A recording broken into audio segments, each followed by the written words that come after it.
From SkidZ in Albuquerque, we're here for the title match of today's JBT event. Season opener for the Mexico-Texas Conference. Max Power Trey Sledge looking to win his first career title. He's on his way with a three-bagger here, opening up an early lead against top seed Cobine, six-time champ. Danny's the only one with any titles left, and it's in the handicap division. Two bowlers with that career-high finish of second. Top seed Nicole Pinge taking on the five seed Doug Griffith all the way up the ladder. They're just early on. Doug's going to have to beat Nicole by 5 to win. Trey, one of a cadre of two-handers today, but he really straps on the ball. They all do with two hands, obviously, but he really puts some stank on it. Watch this. Oh, jeez. Solid 9, first one all day. Well, it's the give and take. All that power, he just destroys racks, but sometimes that ball just comes in so steep that the 9-pin doesn't even have a chance. Part of the game when you're going to put that max power on it.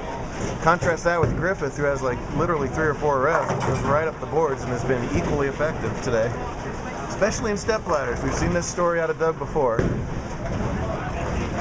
Stays two-handed, but the ball doesn't hook much, no problem at the 9. I've never heard of that bowling ball company on his shirt.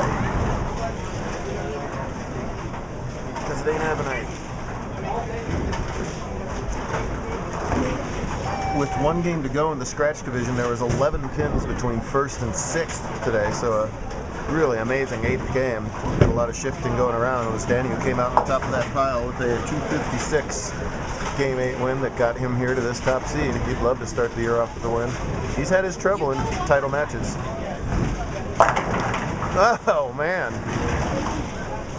Any solid 9 you can leave, I can leave one better. Danny does the weirdest thing, Ryan. He puts his thumb in the ball. What a strange thing for a bowler to do in 2014. Then I'm strange. It's so old school. Who does that? But he still puts a lot on the ball, and rotation and modern environment leaves an awful lot of 9-pins with these guys. If I'm leaving him today, there's a lot of 9-pins. Well, a lot of friction today. Pretty outside break point for most people as we bowled on Bourbon Street.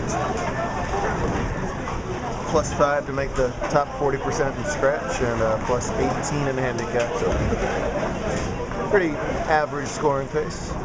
Griffith missed left over there. He's gone spare in his first 2. No, shots the 1-3 out there. So one open for each finalist over in handicap. Familiar form of the 6-time champ. That low backswing and pulls up out of that pretty badly. Yeah, body language tells the story there. Not his finest shot. First look on camera at Nicole, 145 average. 7 games over that average today, plus 264 for 8. And whiffs on that one, oh dear. That's a lot better than 145. Oh yes, that average will say goodbye to that 145 average. This time of year, a lot of bowlers have gotten a lot better and had to deal with our tough patterns at the end of last year. See a double-digit handicap disappear overnight, and that's a real bad miss from Danny there. Just what the doctor ordered for Sledge, who suffered through back-to-back title match losses at his home bowling center, Eastridge, last year in Amarillo, and hasn't been back to the title match since. Getting the Christmas gift from Cobine there, and that's 100 pins in the pit right there.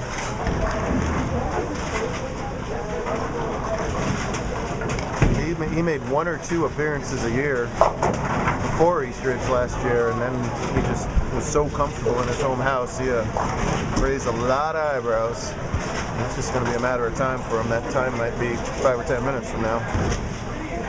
He's my pick for breakout bowler. That's nothing wrong with that pick. A lot of turnover this year, a lot of new faces in the finals. Joey McGavro moved out to West Texas from Kingman. Bam. Meanwhile, another split from Pinge. He's not going to get that one. So not much at all going on in handicap yet, and really, Trey's the only bowler who's putting up any sort of number right now out of the 4 of them. Wasn't that way through the finals today as Casey Snow, another West Texas bowler, won 2 rounds over Josh Omick and McGavro before Sledge stopped Snow in the semifinals. There we go. Danny's been doing a lot of today. What's it called when they all go down? I've heard a striquet. Like that. Oh! Howdy, Is that a miss. Klingon? Yes, that's right. Well, it's the harder K in Klingon. It sounds more aggressive. Thank you. That was a Yiddish Klingon. Danny really has to strike to stay alive in this match. He's just going to run out of frames otherwise. If he doesn't strike here, the best he can do is 205. That's not going to be enough. All right, still a match. However, now he can strike out for 225. Sledge already at a 228 pace, though. Trey would like nothing more than to put him away right here with the next hit. Just a little 5-pin here for Griffith. He's got that one. Appropriate to have the Belmo on his shirt. Well, that's the left. Whoa. Oh! That pin was over at Holiday Bowl and something threw it back across the street here to Leisure. It's Letta. That was actually, yeah, it's Letta would be the right direction on that. Wow! Merry Christmas, Trey Sledge in September. Whoa, way left again for Griffith. This story we've seen out of Doug before. He's been in 2 previous title matches after mowing down his games before the title match and then started to struggle. Fortunately for him this time, Nicole's struggling as well. Wait. Really? Wait. Flat 10? Wait. Really? Yeah, how on earth does Trey flat 10? That's 240 right there. I mean, considering he makes it and then makes this, he's at 240 now.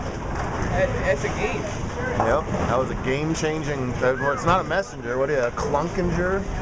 Some more Klingon for you. 80% of the time they flat 10, the messenger comes over and saves it. Yeah. Still two-handed at the 10-pin. He's got it. He just needs to stay clean and win it all. Danny has to go up. If Danny finds a way to strike out, Trey just has to stay clean. What a fortunate break for Sledge there in the 7th. My goodness. Good turnout today to start the season. Double point seems to be helping out the entries early on. If you haven't seen SkidZ since it's been called SkidZ, come out here and see it. Much more modern looking center.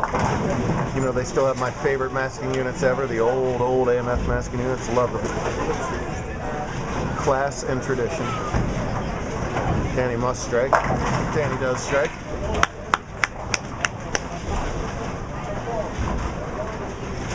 Danny's a good friend Sarah was dominant in the women's series again today. 258 in the women's series win over Vanessa Romero, who finished 3rd in the handicap division. Nice spare from Nicole. Nice day, Vero. That's right. Good job. She's smiling, but she's not very happy. Oh no. These guys are competitors. They're not happy unless I give them the big black, but still a good start for her. To stay alive in the 9th. Needs it to push. Oh dear. Doesn't push, and Trey Sledge is going to be a JBT champ. There's a good shot out of Pinge. Goodness, she's got a zip code up there. 62727 opens in the 4th, 3rd, and 1st. She trails by only 9 though on the scoreboard and is getting 4 more, so that match is actually close but low scoring. It's another disappointing stepladder for Danny. This time of year, this is sort of our New Year's. You make a lot of resolutions, and Danny would love to get his title match record a little better. He's had some opponents shoot good scores against him. He's made some bad mistakes at crucial times. 6 titles is plenty. That's hard to do on this tour, but it could have been so much more. His defense, a lot of his trouble is quartet shake. That's true. That's a one-man wrecking crew usually. By the way, he missed the cut today, so. He had an excuse. He did, yes. Tez missed the cut, but B, Tez also missed his book bag in Phoenix this morning. That's got all his switch grips and everything else. So he was I fully expect Trey to cover this because it is his day.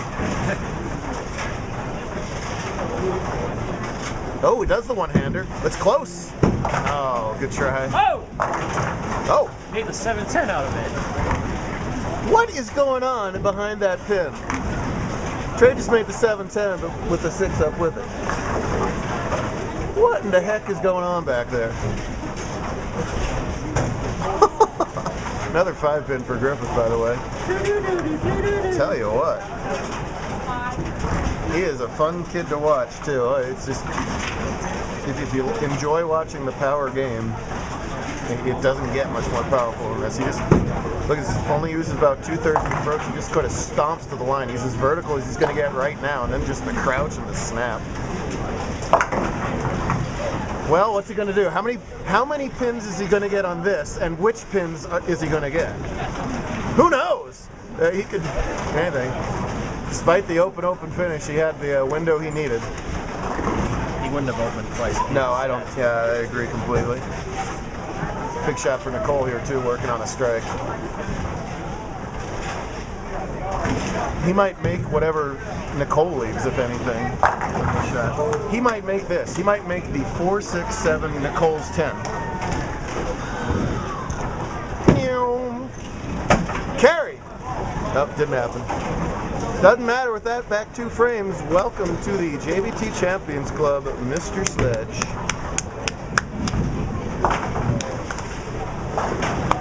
You see plenty of Danny on camera this year too. Don't feel too bad for him. And how much of Trey will we see? It's a matter of, have we finally addicted him enough to go travel? If he decides to travel around with us, look out. Bowler of the Year factor, without a doubt. You know, you just got to get him a shirt with the right ball company on it.